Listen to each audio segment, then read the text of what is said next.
Pastor Dan in Coverstone. It is Tuesday, September 8th. Last night on Monday the 7th of September, had a dream that has probably troubled me more than any of the dreams that I've had. I'm an American. I love this country. I've traveled to 43 countries, and we have a heritage. We have a country that stood as a beacon of hope and light, even financial support for other nations. But this one got me last night. Saw a Statue of Liberty proudly standing in the harbor outside of New York, lighting the nations in freedom. I saw the sky suddenly darkened. Strong waves began to crash against the shore with a very, very fierce intensity, almost hurricane, tsunami-like force, tropical storm-type force. And there were boats, and they had men in them. And they were out in the storm trying to breach the island on which she stood. They were fighting the waves as well, but they were actually kind of working with the waves. And they were trying to get the lady, but the storm was so severe they could not, even though the storm and them seemed to be looking into, working together, so to speak. I saw the torch in her hand. It was flashing, being struck by lightning. Pieces of rock and debris were being thrown at her with brute force. And she was, even though she had her torch, she was an immovable statue. I saw her watching and looking around about her to kind of see where the attacks were coming from. So she knew they were there, but she would not move. Feet were stuck on that pedestal. The rocks and the stuff, the debris that was being thrown at her, had caused some gashes, had caused some cuts on her neck. Round about her heart, I could see there was blood coming out, like she not necessarily had been shot, but something had tried, like the debris in the rock had either pierced her or had left a jagged edge and cut something. I saw that 3 of the spines on the crown on her head, I don't think necessarily it's a crown, but it had some spines that were pointing out. 3 of them. 3 of those spines on her crown had been broken off and was leaving a very, very jagged edge. And the right torch hand kept dropping to secure the tablet with the Declaration of Independence, July 4th of that year, that had been pinned on it. She would drop her hand and kind of do this to keep the book in its place. She was struggling to keep her footing, almost slipping off the pedestal, but she wouldn't move. She would not move. And also there was this huge volley of trash and debris, just junk, hit her directly in the face, and she stepped back off the pedestal and she fell because the force of this hit her right in the face.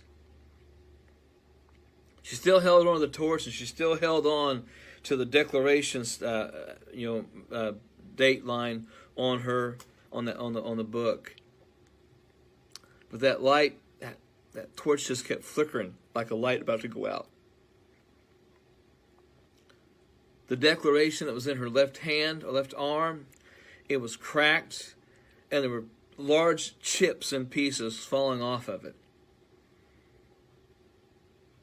I kept seeing Liberty trying to reach out with her hand while she holds it and grabbing the pieces, but they wouldn't stick. She was crying. Liberty was crying. She was weeping. She was fighting to keep her dignity. She was trying to get the pieces of what she had held on to, but it was obvious she knew that she was in a battle that was fighting her and defeating her. And she was desperate, trying to hold on. You could see the fierceness in her face. She was trying to fight and win. Wasn't coming through. And then the boats appeared with the men, and they threw ropes around her arms and her legs and kept trying to bring her to the ground. And they pulled and pulled in tandem, and finally she fell to her knees. It was almost like Gulliver's Travels when the giant gets knocked over. They were throwing herself around, but she was still got the light. She still has the torch in her fists, her right hand, and she's trying to hold that book, what's left of it, in her left hand. They were hammering away with like pry tools at the Declaration, trying to get the days off. It said July 4th. They were trying to pry those numbers and those letters off. And they were using cutting tools to remove the torch. They kept trying to just rip it, jerk it out of her hand, and she just kept holding on and holding on and holding on. And because she fought them so hard, they finally just began to cut off her hand.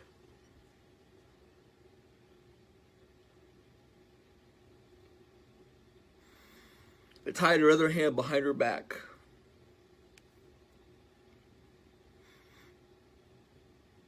And the men began rolling her in ropes, and she was yelling for help. She was crying out. It wasn't a desperate cry. It was a cry for those who were listening to come to her defense. All those nations that she had helped for so many years, and nobody would come.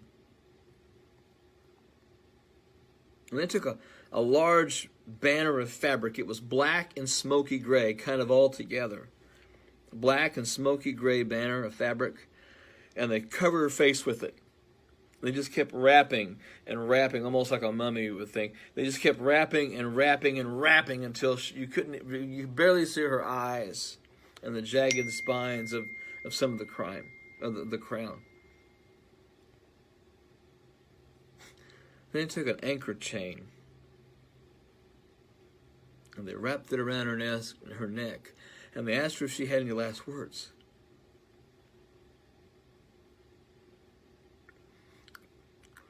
Her eyes weren't fearful, they were feisty. They were fitful. There was this angry resolve in her face that she said nothing.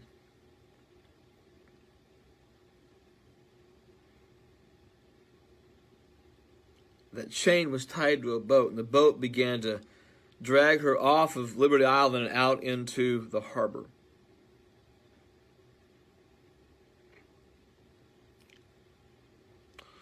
When they got her to the sea, the boat began to pull very quickly.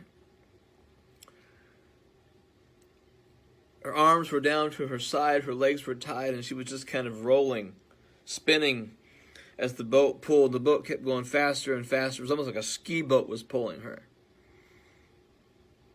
She kept twisting back and forth, but she was being pulled by the boat, and eventually lost all the strength that she had. The banner had come off of her mouth, but she wasn't saying anything. When the boat slowed,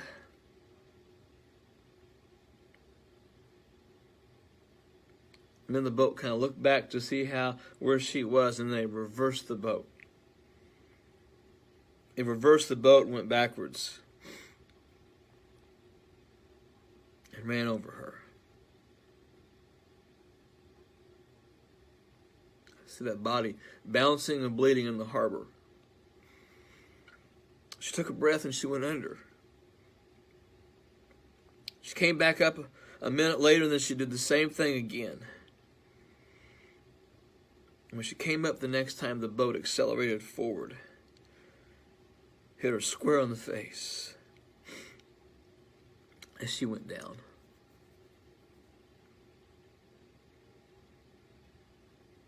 The boat began to circle the area after it hit her. But she never came back up. She never came back up. At least alive. She floated back up. Her back was to the top. Torch hand was gone. The other arm was tied behind her back. There was this thunderous clap. Brilliant lightning strike, and the storm just raged all around the harbor. And then I saw the men on that boat, just a loose group of men. Someone was throwing them pieces of silver, not in a bag, just loose pieces of silver were being thrown at the men. And they began to pick them up, kind of almost fighting over them feverishly. Picked them up, gripped them with her fist, put them in their pockets, sat down in the seat, and drove away. Almost like, okay, our job here is done.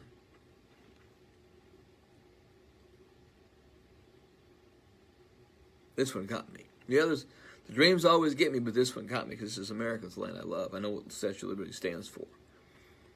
But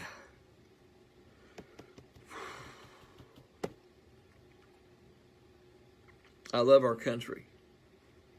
Traveled enough to know that we got a lot of good here.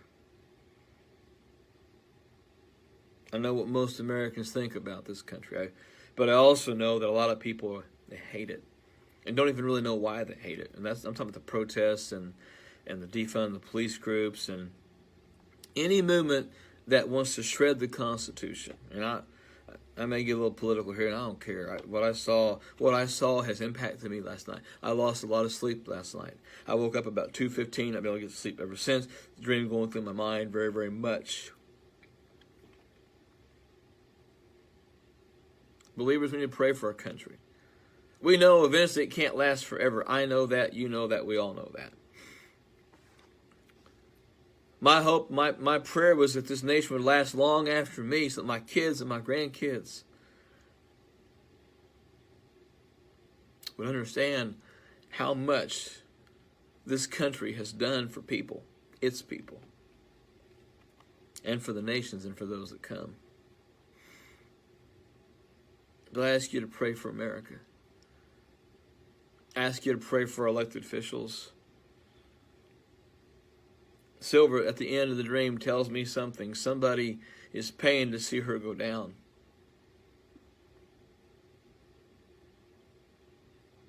I do believe there's a deep state. I do believe there's a lot of chaos in our world, a lot of chaos in our country. I believe there are people in high elected office who want to see this country burn. I don't. I want fire, but I want cause fire revival to hit. I know what the dream means. I think you all know what the dream means. Our country, our freedoms are under attack. And we have a responsibility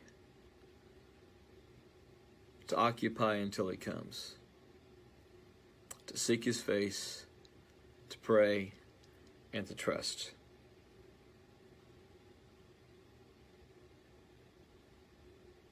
So pray for America. Not because I had a dream, because this used to be his country. It used to be the one nation under God. And now there's a large group of people fighting the very God whose nation it used to be under, or who the God it used to be under, you know what I'm saying? This one got me. Still get me now. Pray for America. Pray for revival. If nothing else, I want to see her go down fighting. And I'll go down fighting with it and for it.